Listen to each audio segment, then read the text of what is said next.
হায় হায়, অবাক হচ্ছেন যে আমাদের এই বিশাল মনস্টার ফিশের ট্যাঙ্কের ভিতরে মাছ না দিয়ে এগুলো কি দিলাম। আসসালামু আলাইকুম, আপনারা এর আগের ভিডিওগুলোতে দেখেছেন আমরা মনস্টার ফিশের জন্য বিশাল একটা ট্যাঙ্ক বানাচ্ছি, যেটা চারদিকে ওয়ালের গাঁথনি দিছিলাম। এরপরে বসানো হয়েছিল টাইলস, আর টাইলস বসানোর পরে কাজ হয়েছিল চারপাশে ওয়ালে প্লাস্টার এবং নিট ফিনিশিং এর কাজ। এরপরে ট্যাঙ্ক কমপ্লিট করতে যা যা করতে হয়েছে সবকিছু আজকের ভিডিওতে দেখতে পারবেন। দ্যাট মিন্স আমাদের ট্যাঙ্ক কমপ্লিট হয়ে গেছে। টাইলস বসানোর পরে আমাদের ওয়ালের প্লাস্টার এবং নেট ফিনিশিং এর কাজগুলো শেষ হয়। এরপরে আমাদের টাইলসের মিস্ত্রি আবার আসে এবং এই টাইলসের জয়েন্টে জয়েন্টে যে পুডিং দিতে হয় সেই কাজটা উনি কমপ্লিট করে দেয়। এই কাজটা কমপ্লিট করার পরে আমরা বৃষ্টির জন্য উপরে যেই ত্রিপল বা পর্দা দিয়েছিলাম সেই পর্দাটা আমরা খুলে দেই। কিন্তু এর জন্য আমাদের মাঝে একদিন ওয়েট করতে হয়, কারণ এই পুডিংটা শুকানোর প্রয়োজন ছিল। আর এর মাঝে যদি বৃষ্টি হইতো তো পুডিংটা নষ্ট হয়ে যেত। তো বৃষ্টির জন্যই অ্যাকচুয়ালি আমরা এই ত্রিপলটা দিয়েছিলাম। গতকাল ট্যাঙ্কে পুডিং দেওয়া হয়ে গেছে, টাইলসের মাঝে যে পুডিং দিতে হয় সেটা কমপ্লিট হয়েছে। আজকের অবস্থাটা আপনাদেরকে দেখাই। আজকে সকাল থেকে আমরা শুরু করে দিয়েছি এটার ফিনিশিং এর কাজ। ফিনিশিং বলতে এক্সট্রা যে পুডিংগুলো চারিদিকে ছড়ায় ছিটায় লেগে আছে ওগুলা ক্লিনিং চলতেছে। এই যে এগুলো ওঠানোর পরে আমরা এটার ভিতরে ইনশাল্লাহ পানি দিয়ে দিব।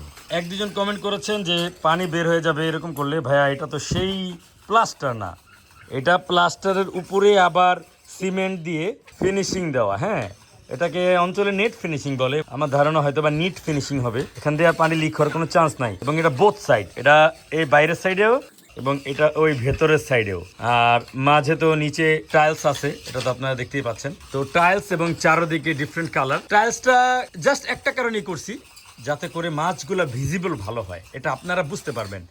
আপনাদেরকে যখন সরাসরি ডিফারেন্সটা দেখাবো যে টাইলসের ভেতরে মাছ কেমন দেখা যায় এবং আমাদের আগের যেই ট্যাঙ্কগুলো আছে ওই ট্যাঙ্কে মাছ কেমন দেখা যায়, তখন আপনারা ক্লিয়ারলি বুঝতে পারবেন যে ফ্লোরটা কেন আমরা টাইলস করতে গেলাম। হ্যাঁ, আমাদের খরচ হয়েছে, মোটামুটি ভালো খরচই হয়েছে। তো সুন্দর করতে গেলে বা ভিডিওতে আপনাদেরকে দেখাইতে চাইলে একটু তো খরচ করতেই হবে। এই সাইডটাতে আমি একটু যাই। এই সাইডে আমাদের ছেড়ে পালা হাঁসগুলো আছে।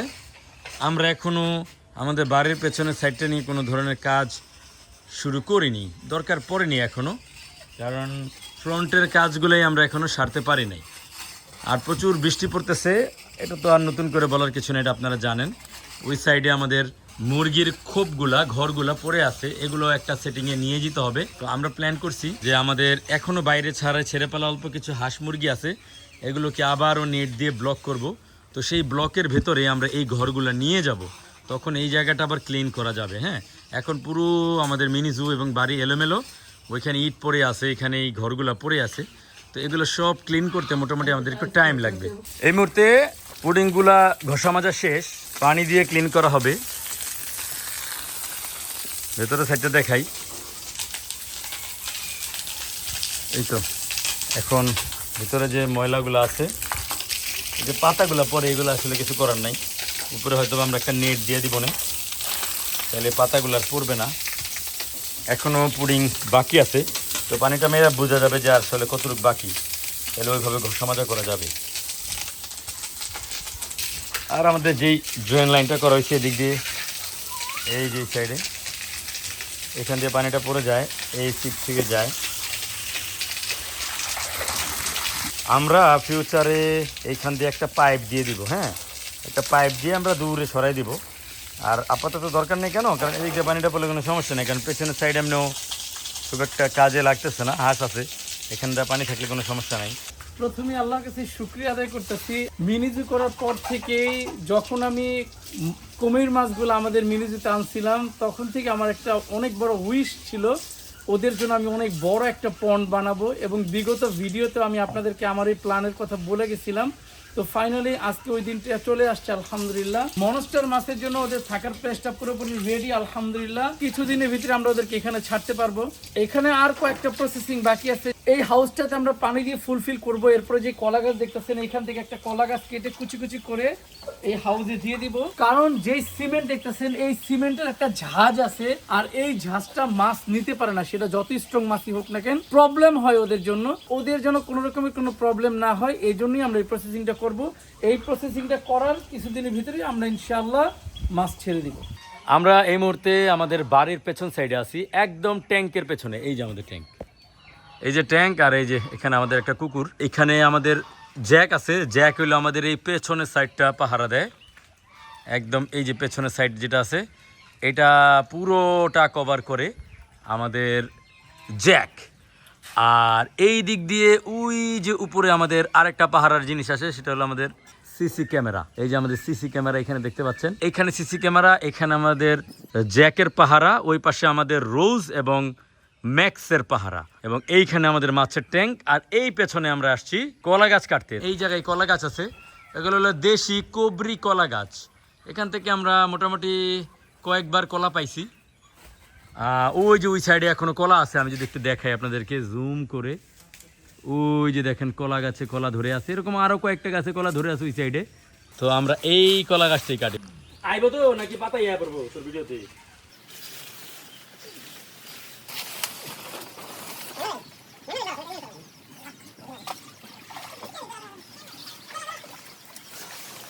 কলা গাছটা আমরা এটার উপর উঠে রাখছি, ওই নিচের থেকে জাস্ট এখানে আইনা রাখলাম। এখন এখান থেকে কাটিং করে করে করে পিস পিস করে একদম ছড়াই দেওয়া হবে, এবং এটা পানি দিয়ে আরো ভরা হবে। এটা চলতেছে না পানিটা? হ্যাঁ, তো আমাদের পানির লাইন চলতেছে এখনো। এই যে পুরোটা ভরাট হবে, হ্যাঁ একবারে পুরো উপর পর্যন্ত ভরাট হবে। আর কলা গাছ আমরা এখানে কেটে দিব ইনশাআল্লাহ। নতুন ট্যাঙ্কে প্রথম গোসল আমাদের। বাড়ির বাচ্চা কাচ্চারা গোসল করতে পারবে, একটা সুবিধা হচ্ছে।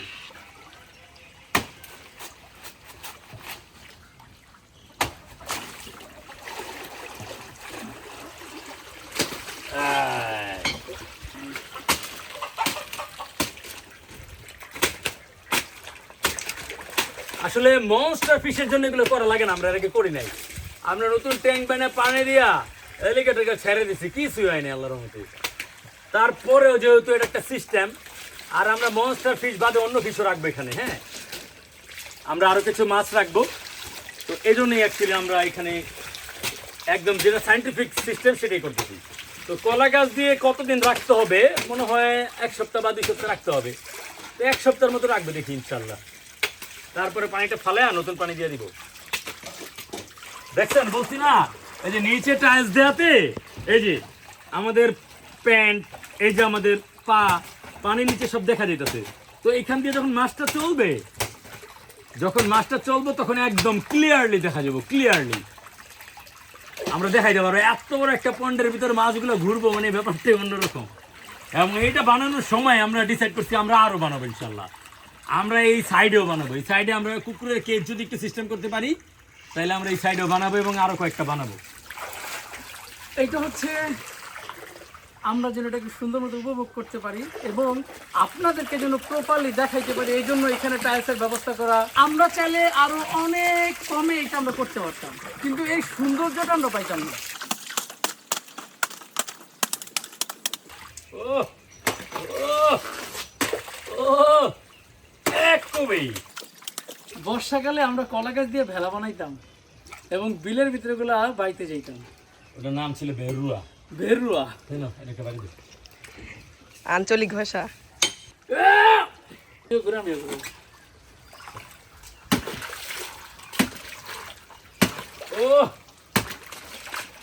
আমাদের মিনি জুতে আপনারা আর কি দেখতে চান আপনারা চাইলে সাজেস্ট করতে পারেন, আমরা ইনশাল্লাহ আনার চেষ্টা করব। মনস্টার ফিশের ভিতরে আমার কাছে আছে অ্যালিগেটর গার আর আছে গজার মাছ। মনস্টার ফিশের ভিতরে আপনারা কি দেখতে চান সেটা আপনারা জানাতে পারেন, আমরা নিয়ে আসবো ইনশাল্লাহ। ইন্টারেস্টিং একটা জিনিস দেখাই, কলা গাছ কুচি কুচি করে হাউসে রাখতে না রাখতে দেখেন পানির কালার পুরো চেঞ্জ হয়ে গেছে। দেখেন এখন পুরো ব্লু হয়ে গেছে, স্কাই ব্লুটা কিন্তু এখন আর নাই, এখন ডার্ক ব্লু হয়ে গেছে। দেখেন কালারটা, এই দেখেন।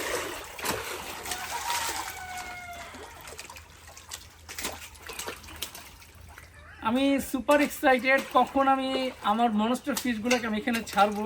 মনে হইতেছে সময়টা আমার জন্য স্লো হয়ে গেছে। আলহামদুলিল্লাহ, আমাদের কলা গাছ দেওয়া শেষ। এখন আমরা ওয়েট করবো ইনশাল্লাহ। তো আমাদের তর সইতেছে না কখন এই 7 দিন 10 দিন পার হবে, এই কলা গাছ এগুলো পচবে, পচার পরে এটার ভিতরে যত গ্যাস আছে কষ আছে এগুলো বের হবে, বের হয়ে আমাদের এই ট্যাঙ্কটা মাছ ছাড়ার জন্য রেডি হবে। তো এই দিনটার জন্য আমাদের একটু ওয়েট করা লাগবে এবং আমাদের সাথে আপনাদের ওয়েট করা লাগবে। আমরা তো বাস্তবে এক্সপিরিয়েন্স নিচ্ছি আর আপনাদেরকে ভিডিওতে দেখে এক্সপিরিয়েন্স নিতে হবে। তবে একটা জিনিস অনেকে আমাদের সাথে বলেন, যোগাযোগ করে বলেন যে ভাই আমাদের অনেক স্বপ্ন, আমরা মাছের ট্যাঙ্ক করব, পশু প্রাণী পালন করব। একটা জিনিস আসলে রিয়েলিটি একটা মাইনে নিতে হয় যে পশু প্রাণীর যেই পরিমাণ মূল্য তার থেকেও অনেক বেশি খরচ এই সেটআপ বানাইতে।